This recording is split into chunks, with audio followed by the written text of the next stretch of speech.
আল্লাহ নেই রাসূলুল্লাহ আমেরার চৌকের মৌনে মারহাবা আল্লাহ আল্লাহ আল্লাহ আল্লাহ আল্লাহ আল্লাহ আল্লাহ আল্লাহ কবরেতে শাফায়াত করবেন নবী মুস্তাফা রে কবরেতে সুপারিশ করবেন নবী মুস্তাফা রে রাসূলুল্লাহ আমেরার চৌকের মৌনে মাশাআল্লাহ আল্লাহ আল্লাহ আল্লাহ আল্লাহ আল্লাহ আল্লাহ জবান করে আল্লাহ আল্লাহ আল্লাহ আল্লাহ আল্লাহ আল্লাহ হাসরেতে উম্মত বাইলা হাসরেতে উম্মত বাইলা সুপারিশ তো করবে রে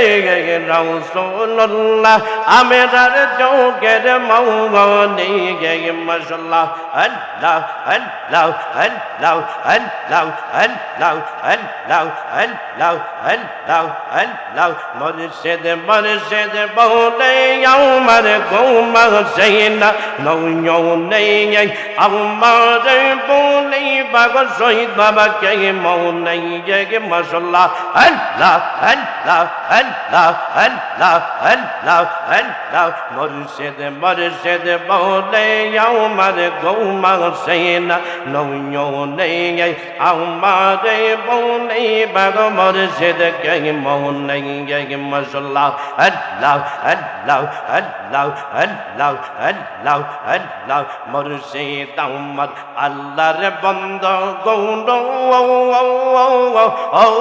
মতে নাম যায় তোমার আমরা মুর্শিদ প্রেমে পয়রা হইলাম সায়রে মাশাআল্লাহ আল্লাহ আল্লাহ আল্লাহ আল্লাহ আল্লাহ আল্লাহ আল্লাহ আল্লাহ আল্লাহ আল্লাহ আল্লাহ আল্লাহ আল্লাহ আল্লাহ আল্লাহ আল্লাহ আল্লাহ ডুবে দে নবীজির প্রেম সাগরে ডুবে দে নবীজির প্রেম সাগরে আমার রাসূল বিনে রোজগা জরে রাসূল বিনে রোজগা জরে তরাইব কে আমার রাসূল বিনে রোজগা জরে তরাইব কে ডুবে দে নবীজির প্রেম সাগরে মাশাআল্লাহ আল্লাহ আল্লাহ আল্লাহ আল্লাহ আল্লাহ আল্লাহ কাঞ্জাগাদা নবী আতে গেছিল নবীর প্রেমে জীবন দিল তাই তো গোসল করাইলেন আল্লাহ ফেরেশতার দলে তাই তো গোসল করাইলেন আল্লাহ ফেরেশতার দলে ডুবে দে নবীর প্রেমে সাগরে মাশাআল্লাহ আল্লাহ আল্লাহ আল্লাহ আল্লাহ আল্লাহ আল্লাহ আল্লাহ আল্লাহ কান্দা কান্দা নবীর আশিক ছিল নবীর প্রেমে জীবন দিল তাই তো গোসল করাইলেন আল্লাহ ফেরেশতার দলে তাই তো গোসল করাইলেন আল্লাহ ফেরেশতার দলে ডুবে দে নবীর প্রেমে সাগরে আল্লাহ আল্লাহ আল্লাহ আল্লাহ আল্লাহ আল্লাহ আল্লাহ ওয়াশকুরনি পাগল ছিল নবীর প্রেমে দাঁত ভাঙিল ওয়াশকুরনি পাগল ছিল নবীর প্রেমে দাঁত ভাঙিল তাই তো দয়াল নবীর শোভা পাইল দয়াল নবীর শোভা পাইল প্রেমের কারণে ডুবে দে নবীর প্রেম সাগরে ডুবে দে নবীর প্রেম সাগরে আমার রাসূল বিনে রোজগা জরে রাসূল বিনে রোজগা জরে তরাইব কে ডুবে দে নবীর প্রেম সাগরে আল্লাহ আল্লাহ আল্লাহ আল্লাহ আল্লাহ আল্লাহ আল্লাহ আল্লাহ আল্লাহ আল্লাহ আল্লাহ আল্লাহু লা ইলাহা ইল্লাল্লাহু মুহাম্মাদুর রাসূলুল্লাহ সাল্লাল্লাহু আলাইহি ওয়াসাল্লাম। এই তো যুবক ভাইরা, মুরব্বী বাবারা, স্কুল কলেজ ইউনিভার্সিটি আমার ছাত্র ভাইয়েরা, পদ্মানিশি আমার মা বোনেরা, আমি সকলকে গুনাহগার সালাম দিচ্ছি। আসসালামু আলাইকুম ওয়া রাহমাতুল্লাহি তাআলা ওয়া বারাকাতুহু। সকলে ভালো আছেন? গত বছর থেকে এই বছর আল্লাহ তাআলা আমাদেরকে হায়াত দিয়েছে, রিজিক দিয়েছে, যে মাহফিল আসার বসার তৌফিক দিয়েছে, শুকরিয়া বলেন আলহামদুলিল্লাহ। আজকে ৭ম ওয়াজ ও দোয়ার মাহফিল, স্থান ঐতিহাসিক দেওরা বেতুয়াপাড়া হাজীবাড়ি জামে মসজিদ ও যুব সমাজের উদ্যোগে এক বিরাট ওয়াজ ও দোয়ার মাহফিল আয়োজন করা হয়েছে। স্থান দেওরা বেতুয়াপাড়া ঈদগাহ জামে মসজিদ। বলেন না আল্লাহু আকবার। মাহফিলের সভাপতিত্ব করিবেন জনাব মোহাম্মদ আক্তার হোসেন, বিশিষ্ট সমাজসেবক বেতুয়া। আর আজকের মাহফিলের যিনি প্রধান বক্তা হিসেবে আসন গ্রহণ করিবেন জনাব হযরত মাওলানা মুফতি জহির ইসলাম জাবিরি সাহেব। বলেন না আল্লাহু আকবার। আরবি প্রভাষক রাজামারা সিনিয়র মাদ্রাসা। আজকে আমার আগে যে আলোচনা করেছেন প্রধান বক্তা শায়েখ মাওলানা সুয়েন হোসেন আল কাদরি সাহেব। মাগরিব থেকে এশা পর্যন্ত যিনি আলোচনা পেশ করেছেন আমারই ছাত্র হাফেজ মোহাম্মদ মারুফ হোসেন আল কাদরি সাহেব, পেশ ইমাম দেওরা বেতুয়াপাড়া হাজীবাড়ি জামে মসজিদ। আপনাদের সামনে আমি পবিত্র কালামুল্লাহ শরীফ থেকে একটা আয়াতে কারিমা তেলাওয়াত করেছি। যদি পারেন আমার সাথে পড়েন, কারণ কোরআন শরীফ যে পড়ে তার যে সওয়াব, যে শুনে তারও একই সওয়াব। বলেন না সুবহানাল্লাহ। বর্তমান জমানায় বাজান সকলের মোবাইলে ওয়াজ আছে, কথা কোন ঠিক কিনা? এই জন্য কথা বললেন না, দোকানে যারা বৈশা রয়েছেন তারা বেহেশতের বাগানে বৈশা রয় না, কথা কোন ঠিক কিনা? আর যারা মাহফিলে প্যান্ডেলে বৈশা রয়েছে তারা হলো বেহেশতের বাগানে বৈশা রয়েছে। বলেন না সুবহানাল্লাহ।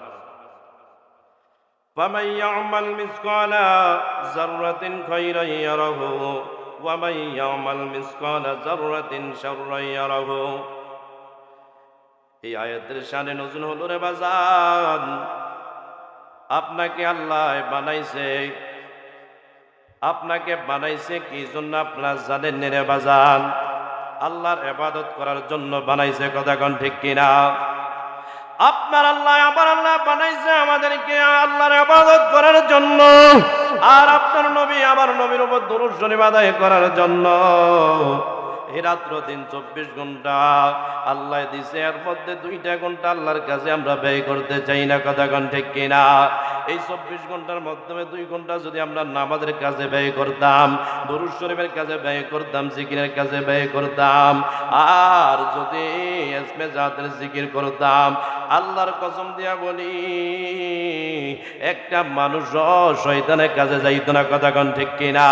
যদি দৈনিক দিন 24 ঘন্টা, রাত্র দিন 24 ঘন্টার মধ্যে 2 ঘন্টা যদি আল্লাহর কাজে ব্যয় করত, সময় দিত, একটা মানুষও শয়তানের পক্ষে যাইতো না, সকলে আল্লাহ রাসূলের পক্ষে থাকতো। বলেন না সুবহানাল্লাহ। আপনার নবী আমার নবী কেমন ভালোবাসে দেখেন সাহাবীরা রে বাজান। আপনার নবী আমার নবী 3 দিনের অনাহারী। আপনার নবী আমার নবী কয় দিনে অনাহারী? 3 দিনে অনাহারী। আমরা যদি সারাদিন রোজা রাখি, আমরা মাগরিব আগ পর্যন্ত আমরা ক্লান্ত হয়ে যাই, কথা কোন ঠিক কিনা? আপনার নবী আমার নবী 3 দিনের অনুবাস। আপনার নবী আমার নবী 3টা পাথর বাঁধলো পেটের বাজান, পাথর বাঁধলো 3টা পেটে। একদিন খানা খাই না, 1টা পাথর বাঁধলো। 2 দিন খানা খাই না, 2টা পাথর বাঁধলো। 3 দিন খানা খাই না, 3টা পাথর বাঁধলো রে বাজান। আপনার নবী আমার নবী হুজরা কাদার পয়সা রইছে রে বাজান, পয়সা রইছে। আর জাবির রাদিয়াল্লাহু তাআলা আনহু আল্লাহ রাসূলকে দাওয়াত দেওয়ার জন্য বাড়ি থেকে আসতেছে। আর ওই দিক দিয়ে হাসান হোসেনের মা ফাতেমা একটা পাতিলের মধ্যে গরম পানি জাল দিতেছে আর বলতেছে তোমাদের জন্য আমি খানা তৈরি করতেছি। আসলে রে বাজান এই পাতিলে পানি ছাড়া কিছু নাই রে বাজান। হাসান হোসেনকে এইভাবে মা ফাতেমা বুঝ দিতেছে, কারণ কি জানেন নি? ঘরে কোনো খানার ব্যবস্থা নাই। বলতেছে তোমাদের জন্য আমি খানার ব্যবস্থা করতেছি। আসলে খালি পাতিলে গরম পানি। যখন হাসান হোসেন বলছে আম্মু এতক্ষণ কি লাগেনি আমাদের খানা জোগাড় করার জন্য? আমরা চাইবো আপনি কি খানা জোগাড় করতেছেন না আমাদের সাথে তাল বাহানা করতেছেন? আর আপনার নবী আমার নবীর নাতি হাসান হুসাইন যাইয়া দেখে মা জননী একটা পাতিলে পানি গরম করতেছে, আর কিছু নাই রে, আর কিছু নাই। আর হাসান হুসাইন আম্মুকে আনজা করে ধরল, মা আমরা হযরত মুহাম্মদ সাল্লাল্লাহু আলাইহি সাল্লামের নাতি, আমরা হাসান হুসাইন দুই ভাই, আমাদেরকে আপনি মিথ্যা অপমান দিলেন। আপনি একটা খালি পাতিলে আপনি পানি গরম করতেছেন, আপনি কোন রুটি খামির আপনি গরম করেন না। আমাদেরকে বলছেন আপনি রুটি দিবেন আর বুনা গোশত দিবেন, আসলে তো আপনি আমাদের সাথে প্রতারণা করেছেন। আপনার নবী আমার নবীর দরবারে হাসান হুসাইনের মা গেল, বলল, বাবা, ও আমার বাবা, তুমি গরিব একটা স্বামীর কাছে আমাকে বিবাহ দিলা, আর আমার দুইটা বোনকে ওসমান জিন নূরাইনের কাছে বিবাহ দিলা, দুই নূরের অধিকারী ধনী লোকের কাছে বিবাহ দিলা, আমাকে হযরত আলী রাদিয়াল্লাহু তাআলা আনহুর কাছে বিবাহ দিলা। ওই আমার স্বামী গরিব মানুষ, আমার স্বামী গরিব মানুষ, আজকে একদিন হয়ে গেল আমি উপবাস, আমার ছেলে হাসান হুসাইন উপবাস। আপনার দরবারে আসছি, আপনার দরবারে আসছি খানার জন্য, খানার জন্য, আর আমরা থাকতে পারি না, আপনি আজকে আমাদের জন্য খানার ব্যবস্থা করেন। বলেন না সুবহানাল্লাহ।